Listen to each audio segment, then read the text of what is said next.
Mountains or beaches എന്നാരെങ്കിലും ചോദിച്ചാൽ എനിക്ക് രണ്ടാമതൊന്നും ചിന്തിക്കേണ്ട ആവശ്യമില്ല കേട്ടോ. It's always been the beach for me. ഈ കടലിനോടുള്ള പ്രണയം ചെറുപ്പം മുതലേ തുടങ്ങിയതാണ് എന്നൊക്കെ വേണമെങ്കിൽ പറയാം. പക്ഷേ ഭയങ്കര ക്രൗഡഡ് ആയിട്ടുള്ള, ഭയങ്കര നോയ്സി ആയിട്ടുള്ള ഒരു ബീച്ചല്ല കേട്ടോ എനിക്കിഷ്ടം. ശാന്തമായി സമാധാനത്തിൽ ഈ കടലൊക്കെ കണ്ട് ആസ്വദിച്ച് തിരമാലകളൊക്കെ എണ്ണി ആ കാറ്റൊക്കെ കൊണ്ട് ഒറ്റയ്ക്കിരുന്ന് സൺസെറ്റൊക്കെ കണ്ടുകൊണ്ടിരിക്കാൻ പറ്റിയൊരു ബീച്ചുണ്ടല്ലോ, അതാണ് എനിക്കിഷ്ടം.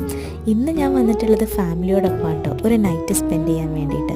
അതിന് വേറൊരു വൈബാണ്. കളിച്ച് ചിരിച്ച് അവിടെയുള്ള ഫുഡ് കൗണ്ടേഴ്സൊക്കെ എക്സ്പ്ലോർ ചെയ്ത് ഉപ്പിലിട്ടതും കപ്പലണ്ടി വറുത്തതും ഐസ്ക്രീമൊക്കെ കഴിച്ച് അവിടെ എന്തോ എക്സിബിഷനും മേളമൊക്കെ നടക്കുന്നുണ്ടായിരുന്നു. അതിൻ്റെ ഭാഗമായിട്ട് റൈഡ്സും ഉണ്ടായിരുന്നു. അതിലൊക്കെ കയറി എൻജോയ് ചെയ്ത് പാനിപ്പൂരി കഴിച്ച് അതിന് വേറൊരു വൈബാണ്. എനിക്കത് ഇഷ്ടമല്ല എന്നല്ല കേട്ടോ, പക്ഷേ എനിക്ക് പൊതുവേ ഇഷ്ടം ഈ കാം പീസ്ഫുൾ ആയിട്ടുള്ള ഒരു കൈൻഡ് ഓഫ് ബീച്ചാണ്.